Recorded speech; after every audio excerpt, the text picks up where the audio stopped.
Nagtamo ng matinding eye injury si Anthony Tonton Bringas matapos masuntok umano ni Arwin Santos sa Game 2 ng quarterfinals ng Maharlika Pilipinas Basketball League sa pagitan ng Gensan Warriors at Basilan Star Horse nitong Lunes sa Malolos Sports and Convention Center. Habang nagkakaposisyon para sa rebound, tinamaan ni Santos sa kaliwang bahagi ng mukha si Bringas dahilan upang ito'y masugatan sa talukap ng mata. Dinala si Bringas sa Ace Hospital Malolos kung saan sumailalim siya sa medical na pagsusuri.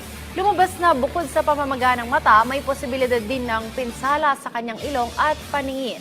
Agad na eject si Santos matapos ang insidente. Sa social media, naglabas ng pahayag ang kampo ni Bringas kalakip ang mga larawan ng kanyang kondisyon. Kasabay nito ang panawagan para sa accountability and justice. Ayon sa kanila, hindi dapat baliwalain ang ganitong klase ng karahasan sa laro dahil maaari itong magbago ng buhay ng isang atleta. Hindi ito simpleng pisikal na laro lamang. Maaaring magbago ito ng buhay ng isang manlalaro. Sa ngayon, wala pang opisyal na pahayag ang pamunuan ng MPBL at ang koponan ni Santos hingil sa insidente.